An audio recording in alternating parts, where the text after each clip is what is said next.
going to ask you now to think analytically, to think not in terms for the moment of the people issues so much as thinking in terms of the numbers of people. You see, the first thing that we need to recognize is that more people have lived in the last 100 years than all of the people who lived on the planet before that, going all the way back 500,000 years. This chart shows us the tremendous population growth that took place in the last 2,000 years. And in fact, most of that has taken place in the last 200 years. So we simply have more people than we have ever had on the planet with us today. There are about 7.4 billion of us. And one of the things that we know is that people use and convert energy. That's how we run our lives and our societies. And so this is one way of looking at the last 200 years of energy usage by looking at the types of materials and the types of technologies that we use to power our economies and our lives. And you can see down there at the bottom, the traditional biomass. That's burning stuff that grows like wood. Then, beginning in the mid-19th century, we started digging things out of the ground like coal, and then we found oil in the 1850s. Here in Pennsylvania was the first place that we found oil and started to refine it. Then shortly after that, natural gas we found first in Ohio, right across the border from Pennsylvania. And there at the top, you can see all of the other forms of energy that we use. Now, another way of looking at this is to think about how each fuel supplants the one before it. And we can talk about our use of energy in terms of the age of wood, when we burned wood and other plant matter, the age of coal, then the age of oil. And you can see that we are now and oil, but both of those show a real downslope. What's coming up behind them? Well, the prediction is that we are entering the age of renewable resources, hydropower, nuclear power, renewables like wind and solar and tide and so forth. And so we expect that it is natural that one fuel will give way to another fuel as the economics change. Sometimes, however, that's not the case. Why is it not the case? Well, we slow that change down because our governments subsidize certain types of fuels. In the last reported year, which is 2019, governments around the world paid fossil fuel companies over $1 trillion to pull fossil fuels out of the ground, refine them, deliver them to us. And so we can, last year, Pennsylvania alone gave $2.8 billion in subsidies to the fossil fuel industry. And what that means is that it's cheaper to use fossil fuels when all of us, it slows down changes in the fuel type. One of the real startling things that grabs me is that we in the United States and also around the world waste twice as much energy as we actually get to use. And this chart shows all the sources of energy on the left, what we do with that energy in the middle, and then how much of it is wasted. The top gray rectangle on the right is wasted energy, and that's compared to the energy that we actually get to use in our transportation, our industry, commercial buildings, and residential buildings, primarily for heat and light. All of that wasted energy is heat that goes into the atmosphere. In addition, for all of the fuels, that energy, whether it's actually used or wasted, leads to the emission of what we call greenhouse gases, principally carbon dioxide, but other types of gases, including methane as well. And we have been spewing that into the atmosphere at higher and higher rates as time goes on. We started doing this when we started burning wood, but as you saw from the prior charts, the acceleration really occurred in the 19th century with what we've seen, and with tremendous population growth around the world has only accelerated. What we know is that the planet is warming. We measure a lot of different parameters to figure this out. We look at things like the temperature of the ocean and the air temperature, thus the amount of snow that falls and the volume of ice trapped in glaciers. And every single indicator says that our planet is warming because of what we do.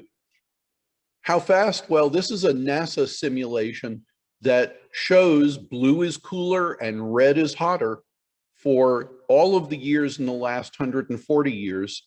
And you will see as we proceed that the world is in fact getting warmer, and that the polar regions are getting warmer faster than all of the other regions.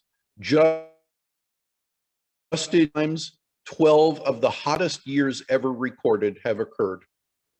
We are in fact cooking ourselves. And the result of this is not simply increasing temperatures, but as I'm sure you know, more extreme weather, that is hotter hots and colder colds, greater numbers of storms, and those storms are becoming more intense. It seems like every time we turn on the television, we see reports of more intense storms and more people being put out of their homes. The recent Texas freeze is a good example. Greater numbers and longer droughts and deeper floods, melting ice, not simply sea ice in the Arctic, but glaciers all over the world, acidification of the ocean and rising sea levels. If you have a house that's right on the beach at the Jersey Shore, I think it'll be right in the water in the next 50 years.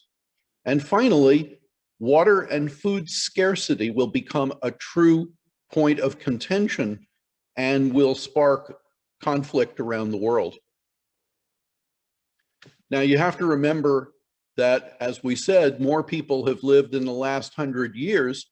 And while correlation is not causation, I think we can see that there is a correlation between CO2 levels and population, and simply thinking through how all of us use more energy than ever before, that energy principally comes from fossil fuels, and that fossil fuels burn and put CO2 in the atmosphere, we can establish what's called a chain of causation. And so we are left with an important question for our leaders. I'd like to show you a brief video that I think captures that question.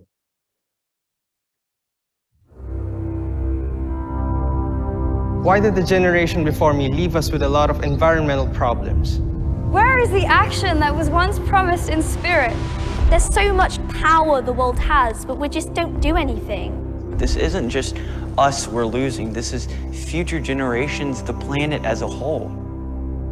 For me, this is not a problem that will only affect our future generations, but one that affects me now. Why? Why? ¿Por qué? My question to the United Nations is, Why? Why do you sit here and pretend and do nothing? Why do we continue doing nothing when these drastic weather changes are already claiming the lives of people? Why wait until it's too late to stop using fossil fuels? Why do we continue to scour the globe for the last of the dwindling resources? Why don't you take more action? what are you leaders afraid of?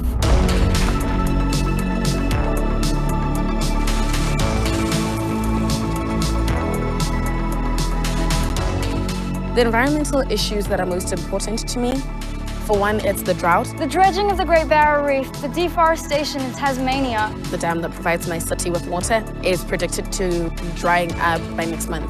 All these organisms are becoming extinct. Com a floresta amazônica sendo destruída, muita pouca umidade vem aqui para a região sul e sudeste, então provavelmente daqui a alguns anos a gente passa a ter pouquíssima água aqui.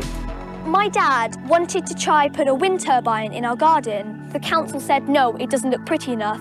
If we actually want to try make a change, you've got to help us try make a change. When my generation grows up, we may not have the time to hold summits about climate, because it will have already affected us too much. To the leaders of the UN, I would like to ask...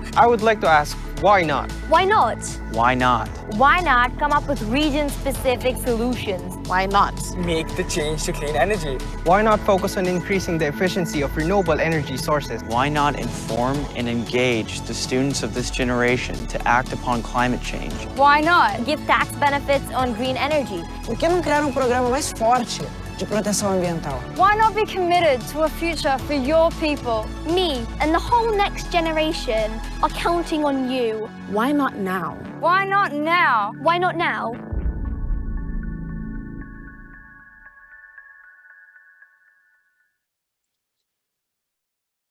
Why not now? Well, what we need to do now is focus our efforts in two ways. The first is mitigation, and that is, how do we reduce the amount of greenhouse gas that we emit into the atmosphere? How do we become more efficient? How do we switch to renewable sources?